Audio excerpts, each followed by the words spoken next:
Hello everyone, রমিরিতে আরেকটা ব্লগে সকলকে আবার ওয়েলকাম। কেমন আছেন সবাই?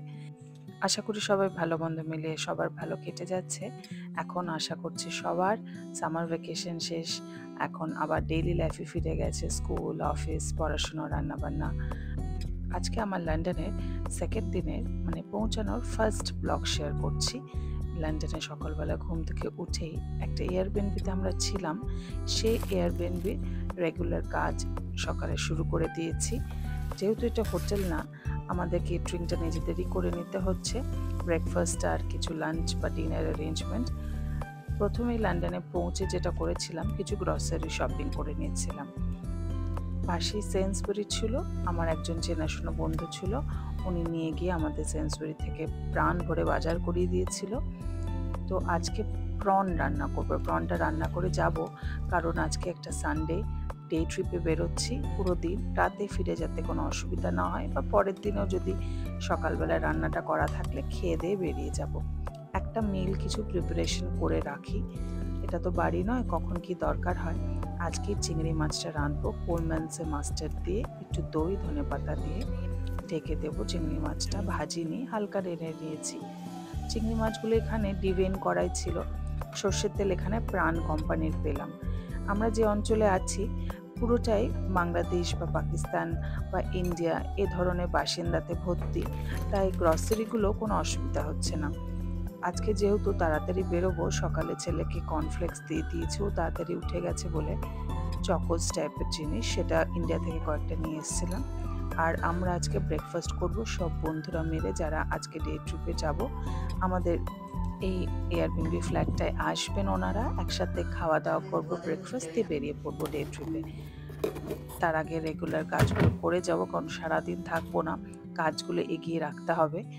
সকালবেলা স্নান করে উঠে জামা কাপড়গুলো ঢুকিয়ে দিয়েছি, তা করতে করতে ঋদ্ধি ছেলে মেয়েদের স্নান করিয়ে ওদের রেডি করার হেল্প করে দিচ্ছে একটু। এখানে এই এয়ারবিএনবিটা আমরা বলে রাখি 2 BHK নিয়েছি, ইচ্ছা করলে 1 BHKও নেওয়া যায়। এটা সেন্ট্রাল লন্ডন থেকে শুরু করে অনেক জায়গায় পাওয়া যায়, তবে আমরা আগের বার সেন্ট্রাল লন্ডনে ছিলাম, এবার সেন্ট্রাল লন্ডনে নিইনি, এবার ইলফোর্ড এরিয়াতে নিয়েছি। এমনিতে লন্ডন খুব ভালো ট্রেনে বা টিউব যেটা বলে ওরা, কমিউনিকেটেড, তাই অসুবিধা অতটা হয় না জার্নিতে। একটুখানি প্যাকেট করে নিচ্ছি খাবার, কারণ আজকে আমরা একটা পিকনিক করব। ওরা খাবার নিয়ে আসবে, ওই বন্ধুরাই রান্না বান্না করেছে ওরা, তো ওরাও কলকাতার, তো আমি একটু স্ন্যাক্স টাইপের নিয়ে এসেছি। আমরা একদিন আগেই কর্নওয়াল থেকে ফিরেছি। এই দেখুন বন্ধুরা এত কিছু অ্যারেঞ্জ করেছে খাবার, পুরো হোটেলে ব্রেকফাস্ট মেনু অ্যারেঞ্জ করে দিয়েছে। স্যান্ডউইচ বানানো হচ্ছে, স্যান্ডউইচ স্প্রেড দিয়ে জুস, মাফিন, ডিম সিদ্ধ সবই খেয়ে আমরা মোটামুটি বেরিয়ে পড়লাম। আজকে যাব হচ্ছে গ্রিনউইচ এরিয়ায়। গ্রিনউইচটা লন্ডন থেকে একটু অন্যদিকে, একটু ওই ক্যানারি ওয়ার্ফের ওই সাইডে, যারা লন্ডনে থাকেন সবাই জানেন, আমাদের বাড়ি থেকে একটু দূরে। তো আমরা দুটো ট্রেন ব্রেক করে নেব, কোনো অসুবিধা নেই তাতে। আর কেউ যদি ফেরিতে যেতে চান সেটাও হয়, দারুণ এক্সপিরিয়েন্স। আমরা ফিরবো ফেরিতে। তো প্রথমে গ্রিনউইচ দেখব, রয়্যাল অবজারভেটরি দেখব, আমি দেখিনি। তো ট্রেন ধরে ডাইরেক্ট গ্রিনউইচে নেমে একটু হেঁটেই পৌঁছে গেলাম গ্রিনউইচে। এত সুন্দর লাগলো দেখে, কান্ট্রি সাইড ঠিক বলবো না, কিন্তু একটা কান্ট্রি সাইডের সুন্দর চার্ম আছে এতে। ইউকেতে আমরা কান্ট্রি সাইড কটসওয়াল্ড গেলাম, কিছুটা কর্নওয়ালের সাইডও দেখলাম, খুব ভালো লাগলো। এটা হচ্ছে রয়্যাল অবজারভেটরি, যেখানে গ্রিনউইচ মেরিডিয়ান টাইমটা আছে। তার আগে একটা কুইন্স হাউস আছে। কুইন্স হাউস রানী এখানে এসে একটুখানি লেজার টাইম কাটাতেন। এখন এই জায়গাটাকে মিউজিয়ামে কনভার্ট করে গ্যালারি করে দিয়েছে। ছোট দোতলা একটা হাউস, ছোট তবে কোনো আমাদের বাড়ির পার্টিকুলার জার্নাল কিনলে সেগুলো বিক্রি হচ্ছে, তখন তাদের প্রাইস আছে। কুইন হাউসটা দেখার মতো। এখানে হেনরি দ্য 8-এরও জন্ম হয়েছে, আর আগে এটা অফসাইড রেসিডেন্সিয়াল এরিয়া হিসেবে ইউজ করা হতো, ঘুরতে আসা ওইরকম। এটা প্রলংড, কোনো রাজা বা রানী থাকতো না। এখন এটাই ন্যাশনাল মেরিটাইম মিউজিয়াম বানিয়ে দিয়েছে। মেরিটাইম যেটাকে নটিক্যাল মিউজিয়ামে বলতে পারি, যেখানে মেনলি কালচারাল বা আর্টিফ্যাক্টস থাকে, জাহাজ, নেভিগেশন ইত্যাদি। ওখানে একটা এই টিউলিপ স্টেজটা আছে, সবাই এখানে ছবি তুলছে। নিচ থেকে একদম উপরটা দেখা যায়, পুরো একদম একটা ফুলের মতন। এখানে টিউডার দুটো রানী, কুইন মেরি 1 আর এলিজাবেথ 1ও এখানে হয়েছে শুনলাম। ওখানে অনেক হিস্ট্রির জিনিসপত্র আছে, হিস্টোরিক্যাল আর্টিফ্যাক্টস, কোনো জার্নালস। ওখানে ম্যাক্সিমাম আমি 1 ঘন্টা টাইম কাটিয়েছি, বাচ্চারা থাকতে চাইছিল না। সামনে একটা সুন্দর পার্ক আছে, ওখানে একটু আমরা এবার লাঞ্চ করব।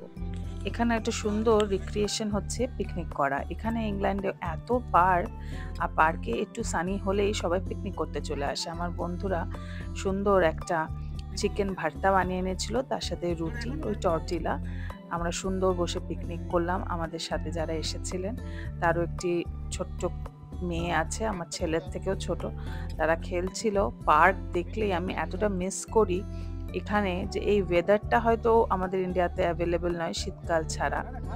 আর চারিদিকে গ্রিনারি, বাড়ির সবাই মিলে সেখানে খাচ্ছে। লাস্টে আইসক্রিম দিয়ে শেষ করলাম আমাদের পিকনিক।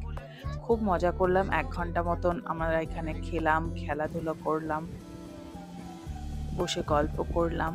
এবার আমরা ন্যাশনাল অবজারভেটরির দিকে হাঁটছি, যেখানে প্রাইম মেরিডিয়ানটা আছে। ওখানটা বেশ স্টিপ, উঠতে 20 মিনিট মতন লাগলো। এই যে রয়্যাল অবজারভেটরি, এটার এন্ট্রেন্স ফি আছে 27 না 24 বাচ্চাদের জন্য, বড়দের 31। বারবার তো আসা হবে না, একবারই আসবে বলে টিকিট কেটে আমরা দেখলাম, ভেতরে ঢুকলাম, প্রাইম মেরিডিয়ানটার উপর দাঁড়ালাম। প্রাইম মেরিডিয়ানটার অনেক সিগনিফিকেন্স। এখান থেকে জিএমটি, যেটা গ্রিনউইচ মেরিডিয়ান টাইম, আমরা ক্যালকুলেট করি ওয়ার্ল্ড মিন টাইমটাকে। যেমন ইকুয়েটর আমাদের সেপারেট করছে নর্দার্ন আর সাদার্ন হেমিসফিয়ারকে, তেমন প্রাইম মেরিডিয়ান সেপারেট করছে ইস্টার্ন আর ওয়েস্টার্ন হেমিসফিয়ারকে। আর ওখানে দাঁড়িয়ে সবাই মোবাইল নিয়ে চেক করছে, কারণ একটা সাইড পা পড়ছে ইস্টে, আরেকটা সাইডের পা পড়ছে ওয়েস্টে।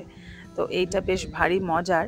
বাচ্চারা কতটা বুঝছে জানি না, তবে world wide time are the basis for the global system of time zone এখানে 1884 থেকে শুরু হয়েছে। একবার সবাই এখানটা দেখতে আসেই একটা সবার অনুভূতি যে আমরা 0 ডিগ্রি লঙ্গিটিউডে দাঁড়িয়ে আছি। এখান থেকে সিনারিটাও অসম্ভব সুন্দর, সামনেও ক্যানারি ওয়ার্ফ দেখা যায়। এখানে অনেকে দাঁড়িয়ে এই পিছনে ব্যাকগ্রাউন্ডের ছবি তোলে। তাছাড়াও একটা এখানে ন্যাশনাল মেরিটাইম মিউজিয়াম আছে, যেখানে এই নেভিগেশনের জন্য যে টাইম, ঘড়ি, ইকুইপমেন্টস যেগুলো দরকার হতো অনেক দিন আগেকার, সেগুলো সংরক্ষণ করে রাখা হয়েছে। একটা বিশাল টেলিস্কোপও আছে, সেটা এখন বন্ধ আছে পাবলিকের জন্যে, আগে ওটা খোলা ছিল।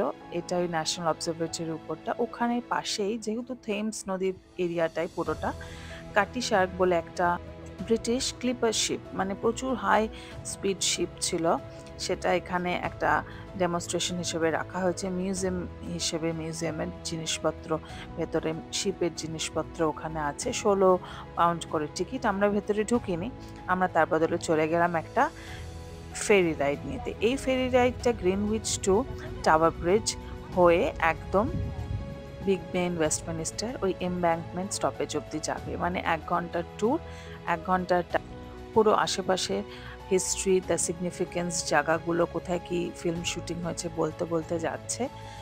আর জার্নিটা খুব প্লেজেন্ট, প্রচণ্ড ভালো লাগবে। যেহেতু এই সময় লন্ডনের ওয়েদারটা খুব ভালো, এই হাওয়াটা বেশ ভালো লাগছিল। ঠান্ডা তো ছিল বটেই, তবে খুব প্লেজেন্ট ওয়েদার, একদম কনকনে ঠান্ডাও নয়, আর সে চিলিং ব্যাপারটা নেই হাওয়ার মধ্যে, কিন্তু একটা খুব সুন্দর হাওয়া, একটা সোয়েটার পরতেই হচ্ছে। তবে সিনারিটা খুব সুন্দর আশপাশ। যেহেতু হিথ্রো এয়ারপোর্ট আছে, ননস্টপ ফ্লাইট যাচ্ছে, এটা ক্যানারি ওয়ার্ফ এরিয়া, খুব সুন্দর হাই রাইজ বিল্ডিং আর একদম মডার্ন আর্কিটেকচার।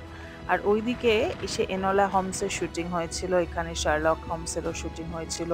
আরেকটা ব্রিজ আছে সামনে, এটা শ্যাড। এখানে এখন লন্ডনের সবচেয়ে হাই রাইজ এবং পপুলার ডেস্টিনেশন। উপর থেকে সিটি ভিউটা খুব সুন্দর। সামনে টাওয়ার ব্রিজের দিকে যাচ্ছি আমরা। এই টাওয়ার ব্রিজে একটা ফার্স্ট ফেরি স্টপ দেয়, ওখানে অনেকে নেমে যেতে পারে। তবে পুরো টিকিটটা একদম আমাদের ওয়েস্টমিনিস্টার বিগ বেন অবধি। তো 1 ঘন্টার রাইডটা বেশ সুন্দর, আমার মেয়েও খুব এনজয় করেছে রাইডটা। এই যে আমরা টাওয়ার ব্রিজের নিচ দিয়ে যাচ্ছি, ওই লন্ডন ব্রিজের গানে সে ছবিটা, যদিও লন্ডন ব্রিজ, এটা টাওয়ার অফ লন্ডন, এখানেই কোহিনূরটা আছে আমাদের। আর এটা হচ্ছে শ্যাড বিল্ডিং, এটা লন্ডনে খুব টল একটা টাওয়ার।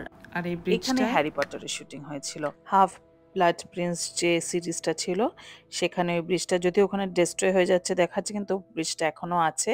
এটা একটা পেডেস্ট্রিয়ান ব্রিজ। সামনেই দূরে দেখা যাচ্ছে এই বিগ বেনটা আর লন্ডন আইটা।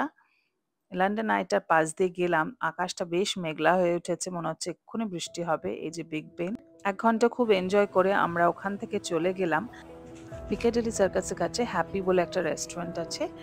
সেখানে এটা মেক্সিকান টাইপ ফুড বেশি পাওয়া যায় দেখলাম। ওই একদম আমাদের কলকাতায় যেমন চিলিজ ওই টাইপের। তবে একদমই কাছাকাছি খেতে দেখলাম চিলিজের মতনই অনেক আইটেমগুলো সিমিলার। তবে আমরা মোটামুটি এগুলোই অর্ডার করেছি পাস্তা আর 2 ধরনের পাস্তা। তবে পাস্তাটা কোয়ালিটি আর চিজ কিন্তু একদম কলকাতার মতো নয়। অসাধারণ চিজের কোয়ালিটি। একদম মুখে যেন বাটারের মতন মিলিয়ে যাচ্ছে চিজগুলো। বাচ্চা ছিল বলে সেভাবে বুঝে অর্ডার করতে হচ্ছে। এটা হচ্ছে ওই পিঙ্ক সস পাস্তা যেটা না টমেটো বেশি আছে না চিজ বেশি আছে। আরেকটা পিওর পেনে পাস্তা নিয়েছিলাম চিজের যাতে বাচ্চা খেতে পারে হোয়াইট সসের উপরে। আমরা ৮ জন মতন ছিলাম, প্রাইস ঠিকঠাকই নিয়েছিল। অনেক কটা জায়গা বেশ সুন্দর ঘুরে নিলাম। ভালোই দিনটা কাটলো। ব্লগটা এখানেই শেষ করছি।